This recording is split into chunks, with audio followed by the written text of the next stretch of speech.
Wanawake wilayani Songea mkoani Ruvuma wametakiwa kuunda vikundi imara vitakavyowasaidia kupatiwa mikopo itakayowapa fursa kumiliki migodi ya makaa ya mawe. Na wakati wa Tanzania wakisubiri kwa hamu mchezo wa Kariakoo Derby kati ya Simba na Yanga utakaopigwa kesho katika dimba la Benjamin Mkapa, wachezaji wa Kongo wa vilabu hivyo wamenena yao kuhusu mchezo huo. Habari za asubuhi watazamaji wetu, karibuni kwenye kipindi cha Asubuhi Njema ambapo tunakuwa na taarifa ya habari, na baada ya hapo tutapata fursa ya kuangalia vichwa vya habari vilivyopangwa kwa mbele katika magazeti yaliyotufikia hivi leo. Jina langu ni Dorcas Ramos na tunaanza taarifa yetu ya habari. Wanawake wa wilaya ya Songwe mkoani Ruvuma wametakiwa kuunda vikundi imara ambavyo vitawasaidia kupatiwa mikopo isiyo na riba ya 10% ambayo inatolewa na halmashauri kwa lengo la kuwainua kiuchumi ili waweze kupata fursa za uwekezaji katika kumiliki vitalu vya mgodi wa makaa ya mawe, kwa kuwa mkoa huo umetenga shilingi bilioni 4.2 ili kuwawezesha mikopo kwenye vikundi. Akizungumza kwenye kongamano kuelekea siku ya wanawake duniani, mkuu wa wilaya Songea Williman Ndile amesema mkoa wa Ruvuma umekuwa mkoa wa 3 unaochangia pato kubwa la taifa kupitia sekta ya madini aina ya makaa ya mawe. Hivyo ni lazima wanawake wajikite katika kuwekeza kwenye sekta hiyo. Na serikali ilitupangia tukusanye kodi kama bilioni 22 kutoka kwenye makaa ya mawe peke yake. Lakini mwaka jana mkoa wa Ruvuma tumekusanya bilioni karibu 48. Lakini haitatusaidia sana kuzungumzia makaa ya mawe kama sisi wanawake hatutamiliki uchumi wa makaa ya mawe. Mkisoma sera ya uwezeshaji kuhusu makaa ya mawe, ninyi hapa wote mnazo sifa za kumiliki vitalu vya makaa ya mawe. Kwa upande wa afisa maendeleo mkoa wa Ruvuma Xavier Mlimila amesema kwa mwaka wa fedha 24-25 shilingi bilioni 4.2 zilitengwa kwa ajili ya kutoa mikopo kwa wanawake, vijana na watu wenye ulemavu, ambapo hadi kufikia Machi mwaka huu shilingi bilioni 2.046 zimetolewa. Hususan kwa wanawake sasa tumefanikiwa kutoa mikopo katika mkoa wa Ruvuma kwa vikundi 146 vya wanawake ambavyo vimepata jumla ya shilingi milioni 971,599,632. Mikopo hiyo imetolewa na sasa hivi wanawake hao wako tayari katika shughuli zao za kiuchumi. Hii fursa kwa wananchi wa mkoa wa Ruvuma ni fursa kubwa sana. Tuchangamkie hiyo fursa ya kumiliki migodi ya makaa ya mawe ili maisha yetu yaweze kuboreka, ili vitukwamue katika maisha yetu ya kawaida na kulea familia zetu, na sio tu tukawa tegemezi kwa waume zetu au kwa watoto. Kauli mbiu ya kilele cha siku ya wanawake duniani inasema wanawake na wasichana 2025 tuimarishe haki, usawa na uwezeshaji. Kutoka Ruvuma, Itanyoni, Channel 10. Wakala wa barabara Tanzania TANROADS na wakala wa barabara za vijijini na mijini TARURA mkoani Iringa wametakiwa kuhakikisha wanafanya matengenezo ya mara kwa mara kwenye miundombinu ya barabara ili ziweze kupitika wakati wote, hivyo kutoa mchango stahiki kwenye maendeleo ya uchumi mkoani humo. Wito huo umetolewa na mkuu wa mkoa wa Iringa Peter Serukamba wakati alipokuwa akizindua bodi ya barabara mkoani Iringa. Mkoa wa Iringa una mtandao wa barabara wenye urefu wa kilomita 6379.72 ambapo TANROADS inasimamia kilomita 1217.71 na TARURA inasimamia kilomita 5162.02. Kufuatia mageuzi makubwa yaliyofanywa kwenye sekta ya barabara na serikali ya awamu ya 6, mkuu wa mkoa wa Iringa Peter Serukamba anaona ni muhimu sasa nguvu kuelekezwa kwenye utunzwaji wa miundombinu hiyo ambayo ni muhimu kwa ukuaji wa uchumi. Ni kufanya routine maintenance, hata kupita tu kuona kinachoendelea. So kuna barabara zingine ukuta imeharibika, ni pesa ndogo sana. Kama tungefanya labda ni culvert tungekuwa umetatua tatizo kubwa zaidi.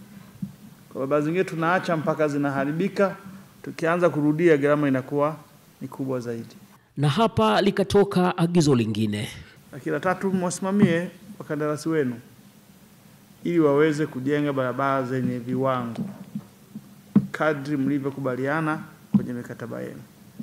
Meneja wa TARURA mkoa wa Iringa Mhandisi David Tembo anasema lengo kuu la wakala hiyo ni kuhakikisha hali ya barabara mkoani humo inaboreshwa mpaka kufikia kwa 85%. Lengo la wakala ni kuhakikisha kwamba hadi mwisho wa mwaka huu walau tunafikia 85% ya mtandao wa barabara unaopitika bila shida. Mheshimiwa Mwenyekiti, lakini pia hili ni agizo la Chama cha Mapinduzi kupitia ilani ya uchaguzi. Wahenga wanasema kushukuru ni kuomba tena. Barabara ya lami inayojengwa Wenda Mgama kwa kweli imefikia hatua nzuri, wananchi wanafuraha na shukrani kwa Mheshimiwa Rais. Lakini kadhalika barabara ya Ipogoro kwenda Kilolo nayo mambo yanaendelea vizuri, tunao shukrani sana. Lakini na hii barabara kwenda Samora kwenda Ruane Shampaki, basi nayo itakapokamilika itakuwa ni faraja kubwa kwa wananchi wetu. Mimi ni Clement Sanga wa Channel 10 Iringa. Jamii imesisitizwa kutowafungia ndani watoto wenye ulemavu na badala yake watambue kuwa wana wajibu wa kuwapatia haki zao za msingi, ikiwemo kuwatunza kwa chakula, mavazi, matibabu pamoja na elimu kama wanavyopatiwa watoto wengine. Mwanahabari wetu Tadei Masawe ana taarifa zaidi.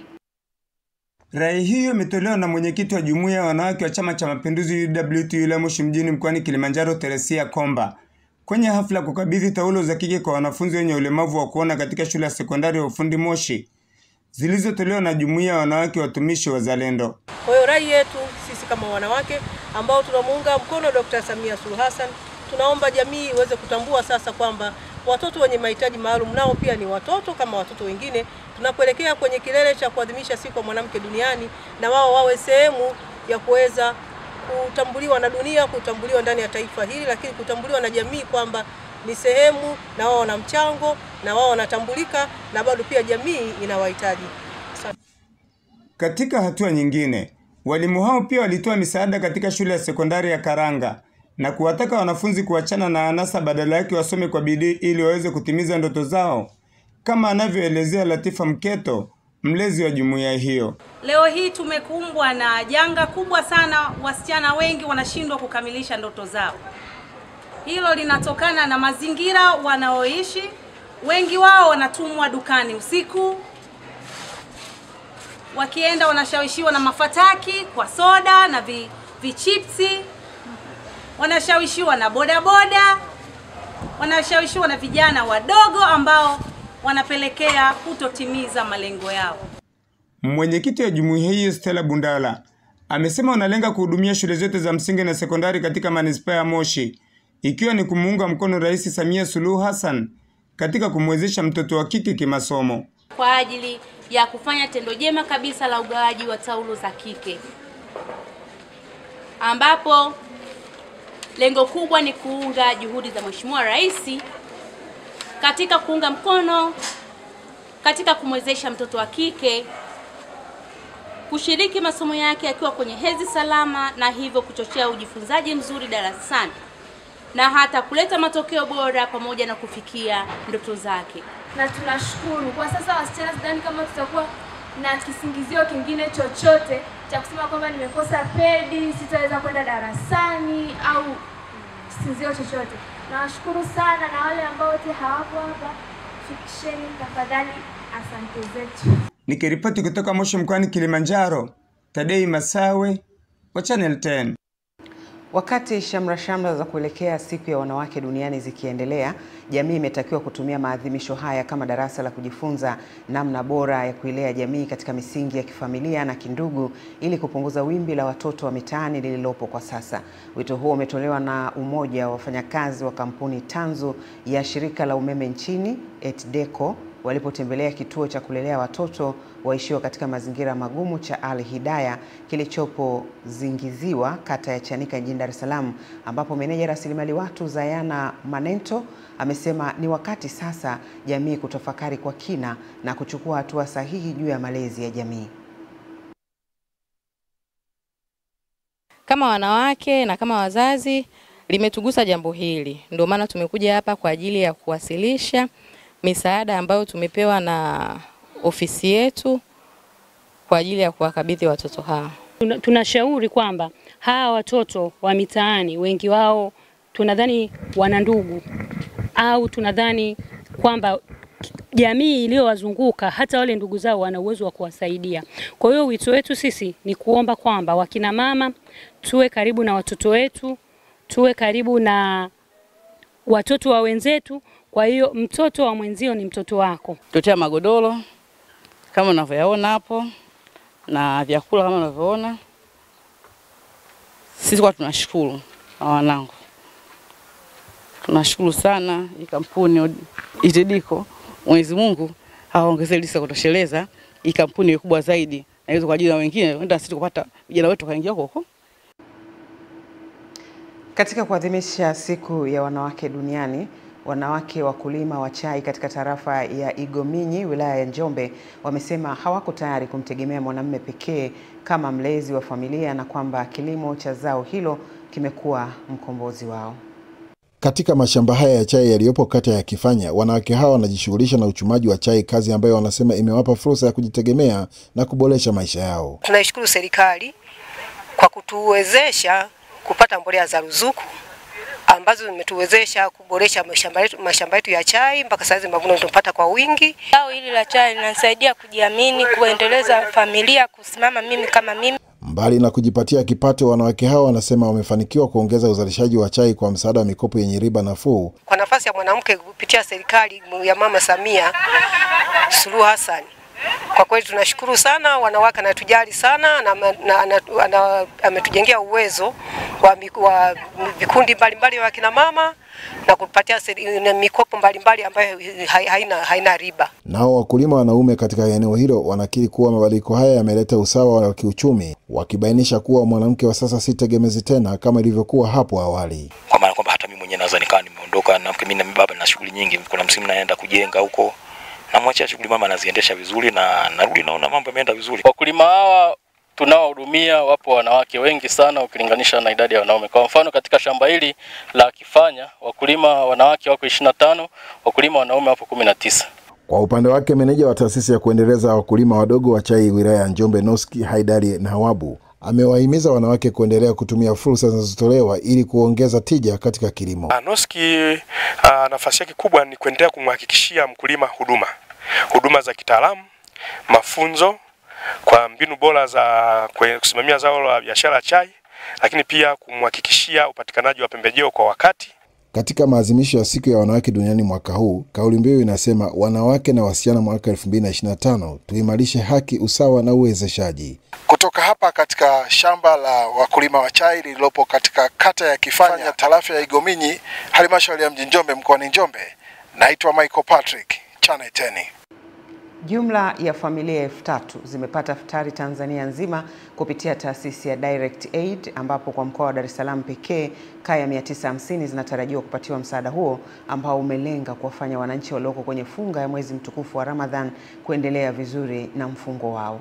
Mmoja wa viongozi wa taasisi ya Direct Aid, Sheikh Swaleh Haruna, amesema jumla ya kaya 450 zimepata futari katika awamu hii kwa mkoa wa Dar es Salaam pekee, lakini tayari kaya zingine zilizopo maeneo mengine ya Kisarawe, Chalinze na Mkuranga mkoani Pwani zimefikiwa, ikiwa ni miongoni mwa hatua za taasisi hiyo kusaidia wenye uhitaji kila mwaka.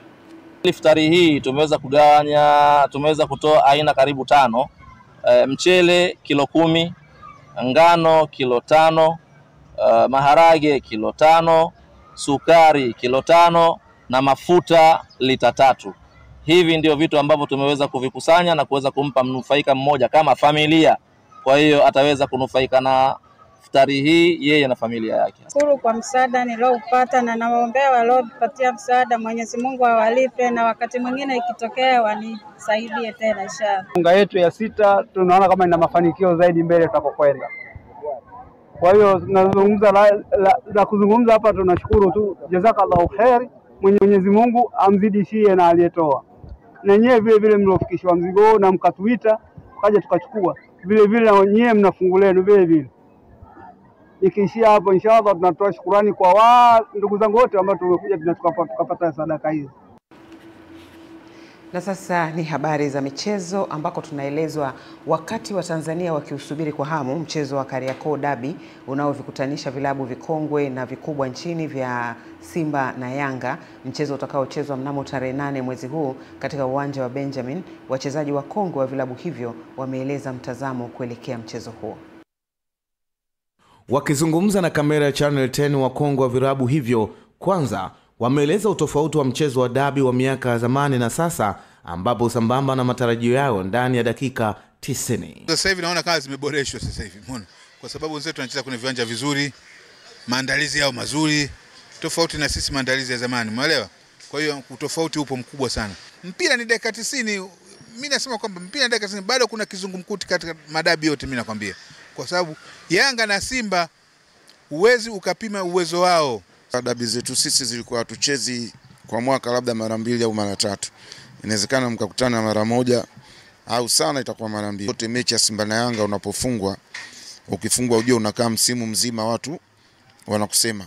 Kwa maana hiyo mimi najua hiyo pia kwa wachezaji itakuwa imeingia katika mioyo yao kutokukubali kupoteza mechi zaidi ya 5. Pia wakongwe hao wametoa maoni yao juu ya wingi wa mchezo huo ambao wote kwa pamoja wamekiri kupunguza radha ya mchezo huo. Sio haina raha, haina utamu kwa sababu kwa nini unakwamba sasa kila kitu tunakiona kila siku naona haisaidii kitu. Dabi inakuwa na ile unaifikiria mechi bado miezi 2 mbele. Na sasa hivi unajua dabi inakwisha nguvu yake nini kwa sababu ya nini?